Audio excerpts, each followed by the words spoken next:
Сегодня у нас в гостях директор Центра экспертных инициатив ОРДО Игорь Шестаков. Добро пожаловать к нам в гости. Добрый день.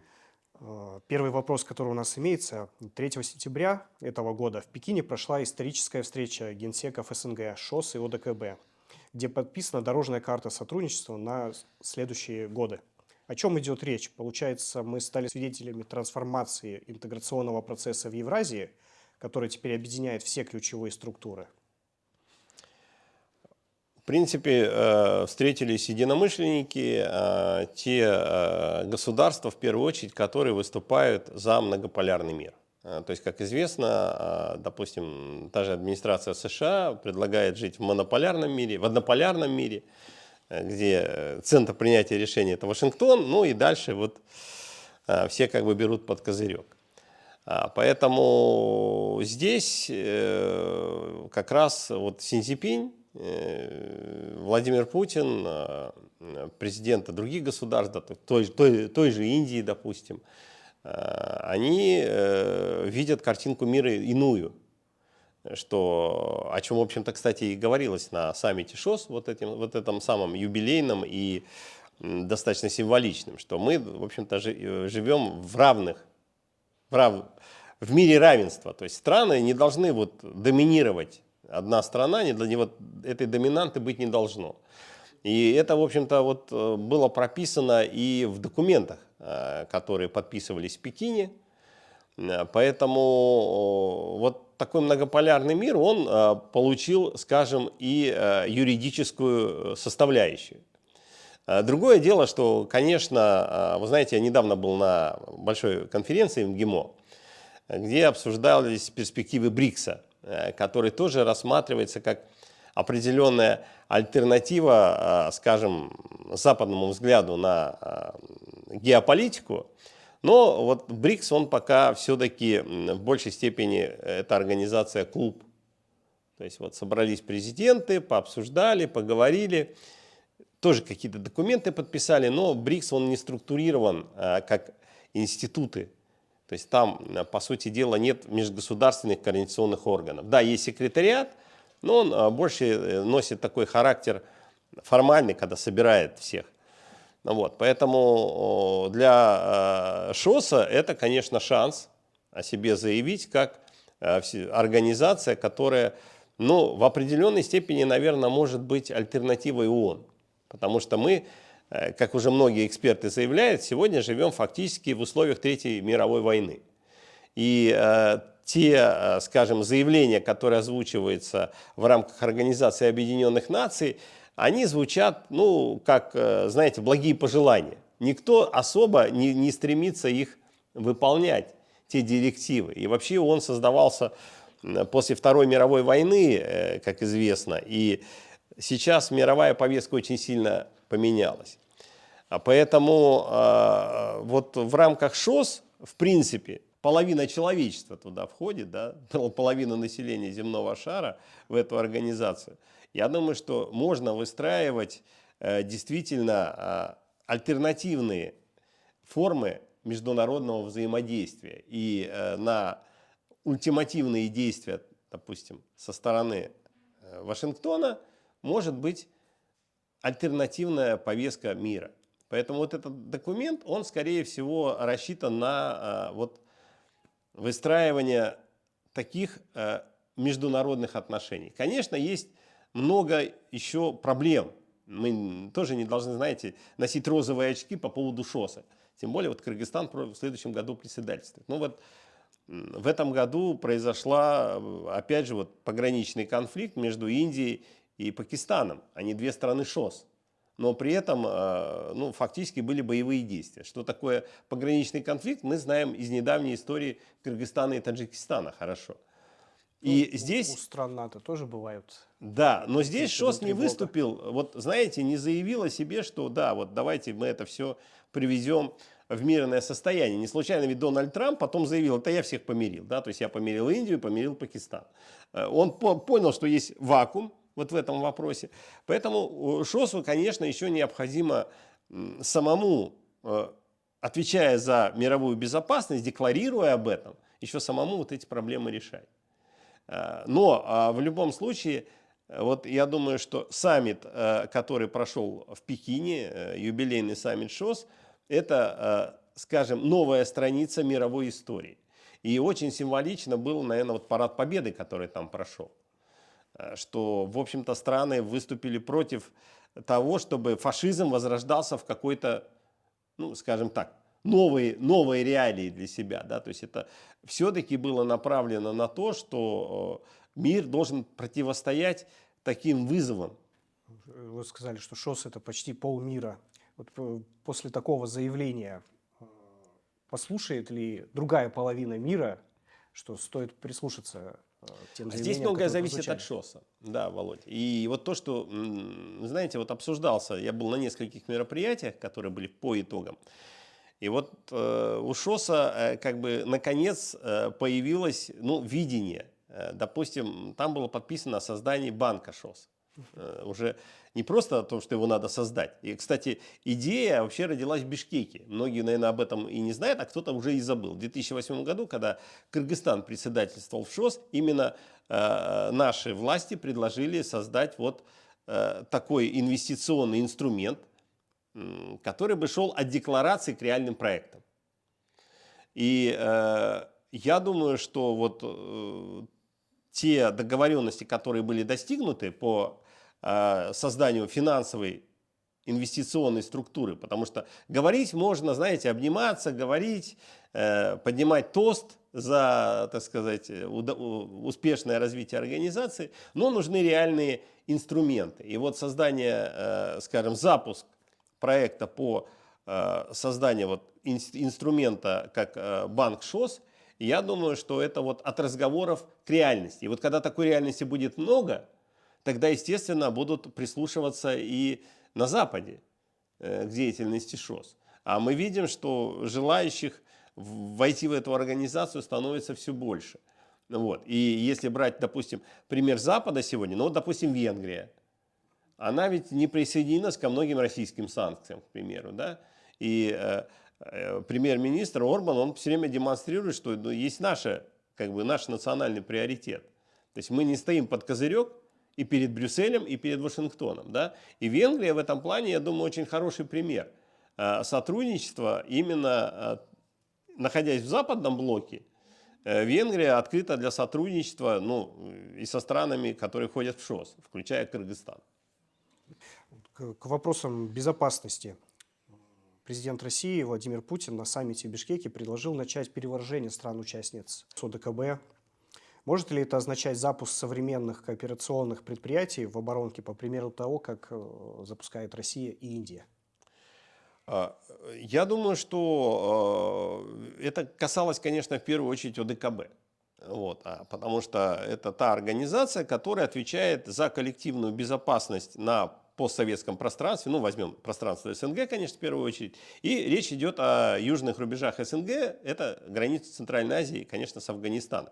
Кстати, очень тоже вот был вызов очередной, да, то есть, когда проходил у нас саммит, в это время на таджико-афганской границе боевики напали на китайских разработчиков, которые работали, да, месторождения разрабатывали, и там погибла целая группа, значит, китайских специалистов. Это все показывает, что мы живем вот в таком неспокойном мире. Это нам кажется, что вот мы встаем, у нас тут никто нас не бомбит, слава богу, да, небо чистое, угроз нет, но вот, пожалуйста, это все очень близко с нами. И, кстати, Кыргызстан в 1999 году это единственная страна Центральной Азии, которая столкнулась вот именно с угрозами боевиков, которые через территорию тогда Таджикистана проникли на юг. Баткенский район еще был тогда, баткенские события.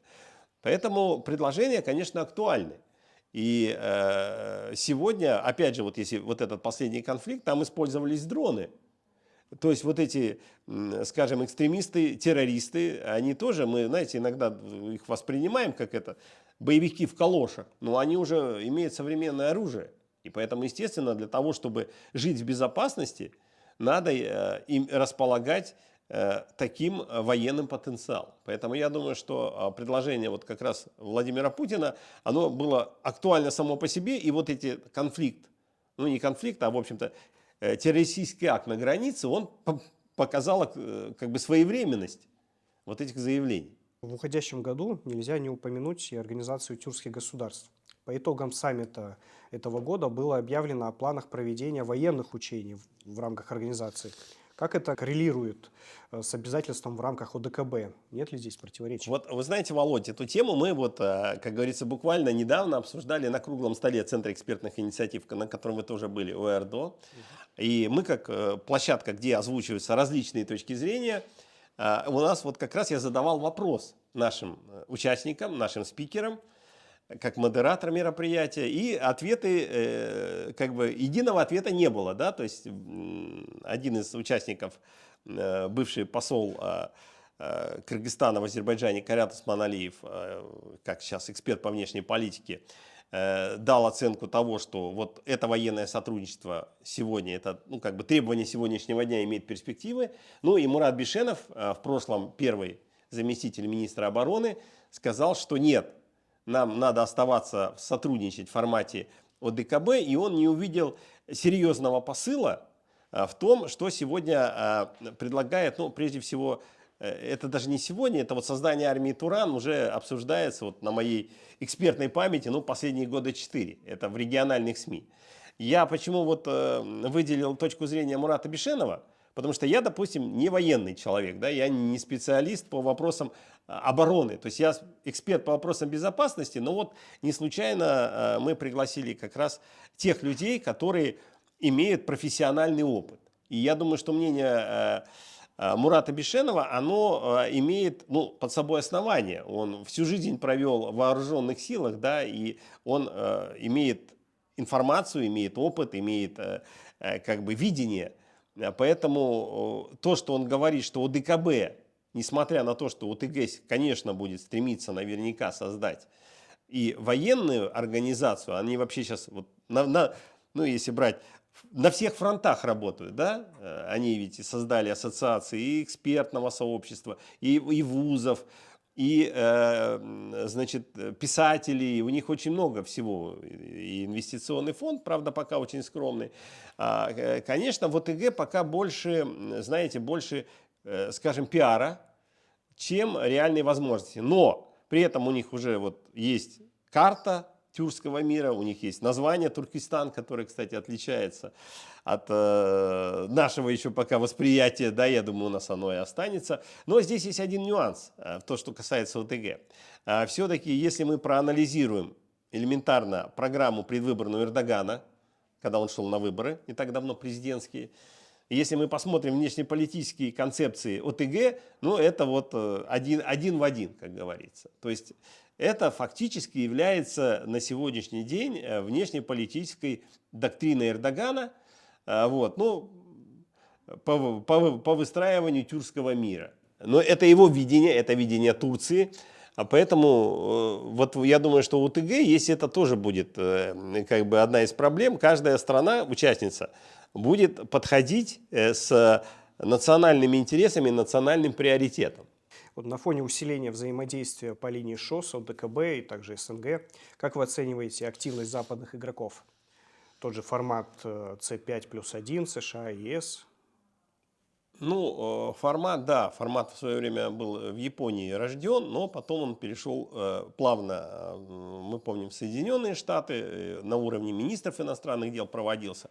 Это все демонстрирует, что Центральная Азия перестала быть геополитической периферией в первую очередь. То есть мы видим, вот за год очень много сейчас вот этих международных форумов, связанных с присутствием в нашем регионе. И за нас идет, по большому счету, борьба. Это продиктовано несколькими моментами. Ну, во-первых, транспортные пути, потому что мы являемся соседом Китая. Китай один из ключевых мировых экономических игроков. Россия сегодня выпала из, допустим, транзита товаров в Европу через Китай. И активно используется территория Центральной Азии. И вот эти все средние коридоры, да, о которых сейчас идет речь, это все строительство железной дороги, Китай, Кыргызстан, Узбекистан. Мы оказались в эпицентре, с одной стороны, выстраивания новой геополитической повестки, В то же время у нас здесь стабильность. Мы видим это, кстати, по прошедшим парламентским выборам. У нас тоже какие-то были вбросы, что у нас там митинги будут. Нет, все прошло тихо, спокойно. Вот эта стабильность, ну и еще есть, опять же, тоже сырье, к которому сегодня проявляет огромный интерес те же Соединенные Штаты Америки. И, в общем-то, вот эти редкоземельные металлы, это стало одним из постулатов деятельности Трампа. Трамп ведь не только политик, он еще и бизнесмен. И присутствие, конечно, американских компаний здесь стоит ожидать. Поэтому Трамп, он полностью переформатировал, я бы даже не назвал это 5+1, там 5 плюс США, а 5 плюс Трамп. Он впервые собрал президентов Центральной Азии в Белом доме. То есть это вот мы как бы увидели это историческое событие, этого никогда не было. И это тоже показывает значимость нашего региона. Если Байден встречался, его предшественник, на полях, ну типа я вот пришел на саммит в Нью-Йорке, и он, ну вот тут собрались президенты, да, Центральной Азии, ну давайте посидим, пообщаемся. То есть вот проходил мимо и поговорили, то здесь Трамп уже целенаправленно вел эти переговоры. Здесь еще, конечно, затрагивается вопрос нашей границы с Китаем, как я уже сказал, и не только с экономической точки зрения, но и понятно, что Америка будет здесь усиливать свое влияние, именно потому что мы самый стратегический сосед Китайской Народной Республики. Мы входим в зону интересов как уже исторической России, да, которая здесь сотрудничает и по линии двустороннего взаимодействия, и ЕАЭС, и ОДКБ, и СНГ, ну и то, что мы сейчас сказали, Турция, которая тоже решила возрождаться, да, у них очень большие экономические проблемы, но Эрдоган хочет показать прежде всего своей внутренней аудитории, что он вот такой крутейший мировой политик, тем более в Турции не за горами президентские выборы. И вот эти страны сегодня, да, они, ну, естественно, Китай, для которого мы тоже стратегические партнеры. И вот сегодня мы находимся, знаете, вот мы сами можем выбирать. Я думаю, что вот это тоже один из, наверное, наших преимуществ. Почему? Вот смотрите, ведь была встреча в Вашингтоне, и я обратил внимание на что? Что Трамп ни разу не сказал о санкциях. Казалось бы, да, вот они там накануне новый пакет приняли, и после этого какая-то узбекская компания после этого саммита попала под санкции. Но во время саммита Трамп ни слова не сказал про угрозу там санкций. Он пытался выступать в роли такого гостеприимного хозяина. Тоже очень любопытный момент. Интересно.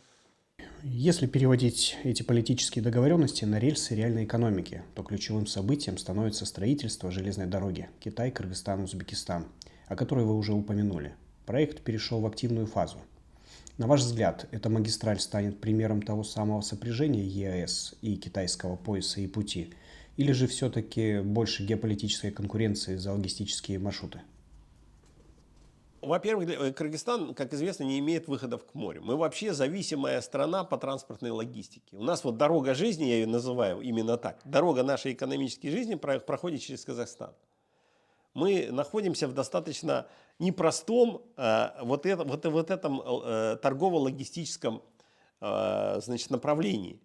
И, естественно, это еще одна возможность для и транзита товаров, и экспорта нашей продукции, и создания инфраструктуры. Ведь мы представляем, как вот идут там шпалы, поезд проехал, но вдоль железной дороги, у нас на круглых столах, кстати, мы обсуждаем эту повестку уже года 3, вот опять же экономисты говорят, что можно открывать там новые предприятия, сферы услуг. Ведь мы страна трудовой миграции, для нас это возможность создавать предприятия, значит, и на юге, и на севере страны, где будет проходить железная дорога, и решать ту самую миграционную проблему. У нас, к сожалению, пока вот утечка кадров идет. И так кыргызстанцы будут не искать как бы лучшей судьбы в России, или в Европе, или в США, которая сейчас вообще максимально тоже закрывается от мигрантов, а могут работать и нормальные деньги зарабатывать у себя на родине.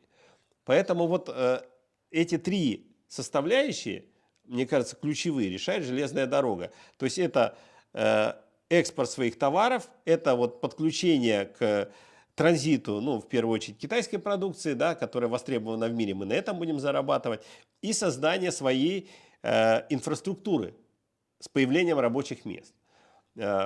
Тем более, что у нас сейчас, вот благодаря, наверное, Шавкату Мирзиёеву, который в 2017 году, президент Узбекистана, придя к власти, он полностью поменял закрытость при Каримове. Все-таки при прежнем президенте Узбекистан был достаточно консервативным государством в выстраивании взаимоотношений вот между с нами, соседями. И Шавкат Мирзиёев фактически открыл границу. Вот вы, я знаю, недавно были в Ташкенте. У меня вообще прохождение границы в Узбекистане заняло минуты.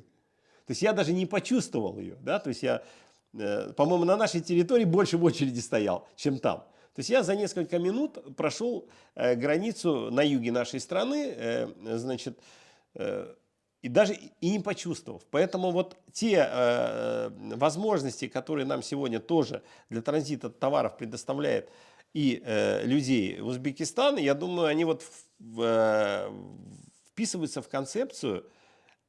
Наверное, это не просто дорога вот между странами, а когда будет создан Центральноазиатский союз, возможно, вот эта трасса железнодорожная, она будет ключевой в союзе, потому что переговоры идут, и они вполне обоснованы о создании интеграции внутри нашего региона. Не просто вот мы там акторы 5+, а вот мы сами создаем, и пусть уже к нам приходят и с нами договариваются.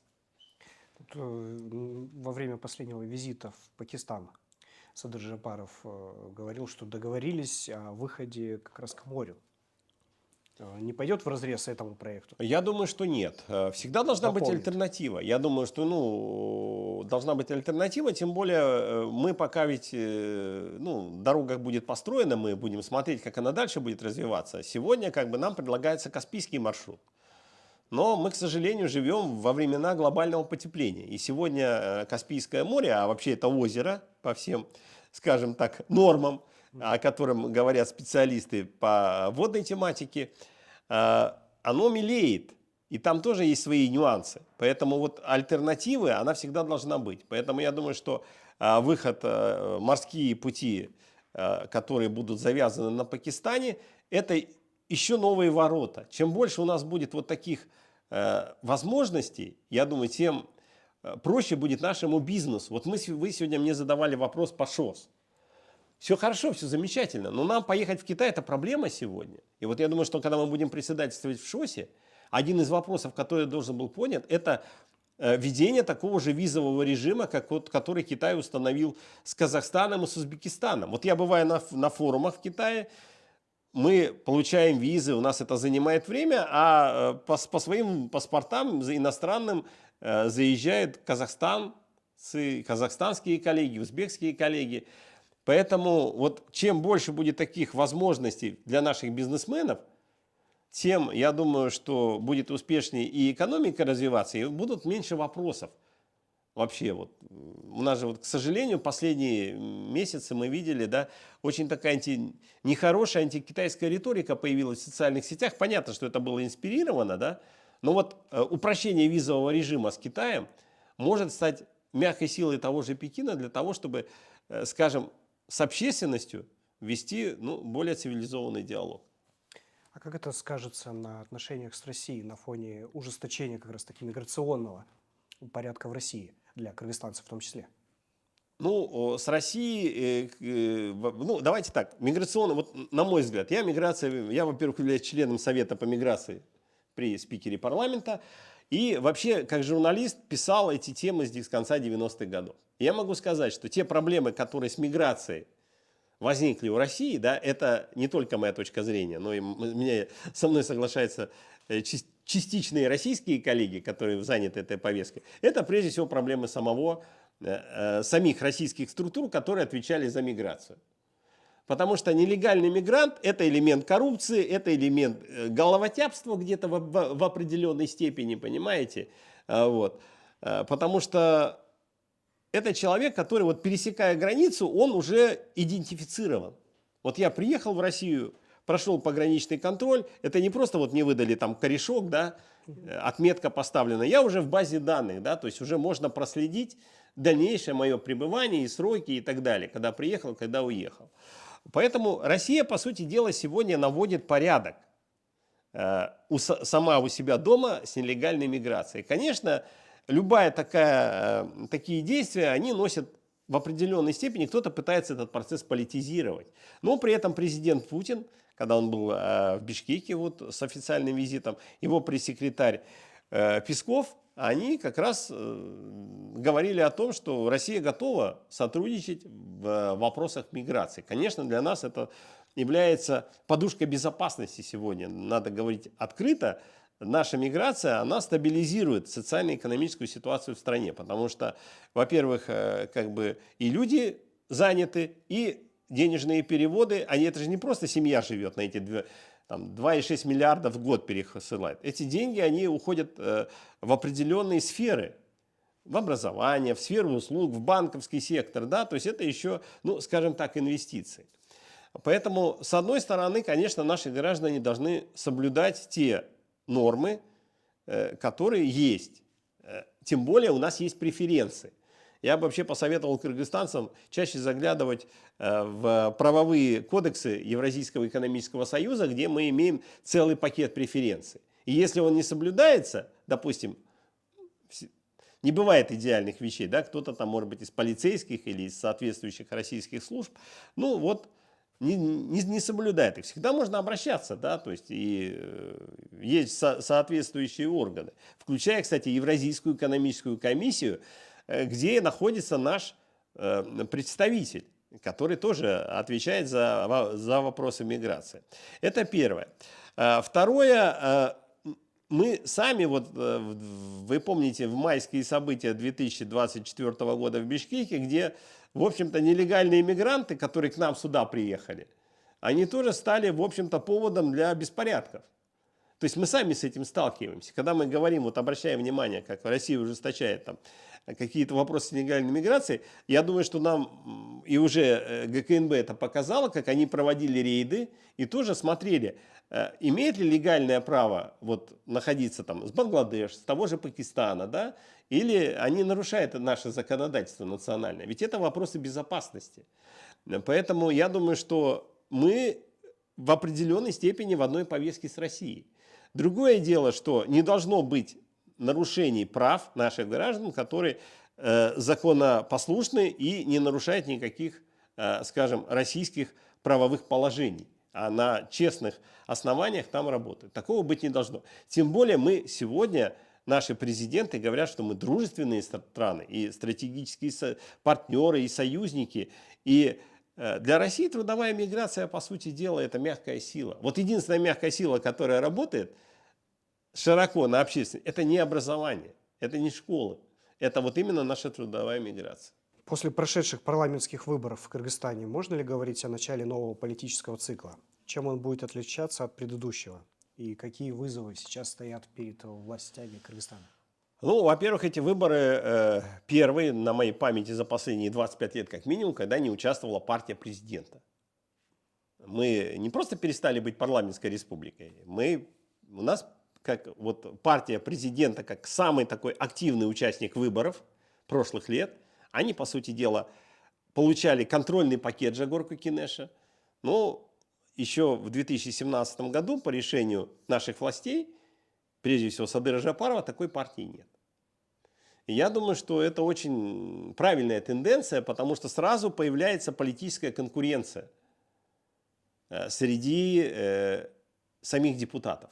И я думаю, что даже вот то, что явка была низкая, но она была не нулевая, скажем так, а все-таки в пределах около 40%, это тоже подтверждает правильность того хода, что мы живем без президентской партии. Второе событие важное для Жогорку Кинеша, появилась гарантированная женская квота. Не просто, как это было в парламентской республике, женщины выступали в роли декорации, знаете, массовка. Вот. Прошли, да, ну и кого-то там давайте от молодежи, кого-то там от женщин. Женщины будут, их представительство, я так понимаю, оно даст возможность нашим властям, прежде всего правительству, более внимательно относиться к вопросам образования, к вопросам медицины, потому что, в общем-то, социальные комитеты всегда возглавляли в основном женщины, да, и работали в них женщины, тот, который отвечает за образование и за медицину. И с этой точки зрения, я думаю, вот большой интерес, который был к нашим выборам, а приехали представители 58 стран, и очень была большая миссия от ОБСЕ, более 300 человек. Вот как раз это и показатель того, что наши выборы это не, ну скажем так, не просто вот провинциальные где-то, да, в какой-то небольшой стране, как нас любят называть, вот что-то там кого-то избрали. Нет, мы представляем сегодня интерес для международного сообщества. Ну и вот те технологии, насколько я понимаю, мы сегодня самые продвинутые в СНГ по электронной системе голосования. То есть то оборудование, которое правительство установило, об этом и президент, кстати, говорил, я думаю, на сегодняшний день оно как бы не имеет пока конкуренции альтернатив. Ну, получается, Кыргызстан заканчивает год достаточно на позитивной ноте. Но какие риски могут ожидать страну в следующем Ну, будущем? смотрите, позитивная нота – это все-таки когда у нас не страна трудовой миграции. Я считаю так. Да, у нас хорошая отчетность, правительство показывает. Я не экономист, я не буду у них забирать хлеб, да, и говорить там позитив, не позитив. Я оцениваю то, что раз достаточно высокий уровень миграции, а он высокий, и об этом тоже надо говорить. Вот, да, возвращается сейчас назад, но насовсем ли, или временно, или сезонно, мы не знаем. Это раз. Второе, все-таки мы сегодня нуждаемся в инвестициях и берем кредиты. Я считаю, что вот самая, наверное, оптимальная ситуация, это когда кыргызстанцы, которые стали уже состоятельными бизнесменами в других странах из-за той же трудовой миграции, были бы ключевые инвесторы проекта. Вот это тоже, наверное, то, что необходимо для стабильности. Почему? Потому что, во-первых, они, ну, скажем, их связывает эта родина, да, так или иначе.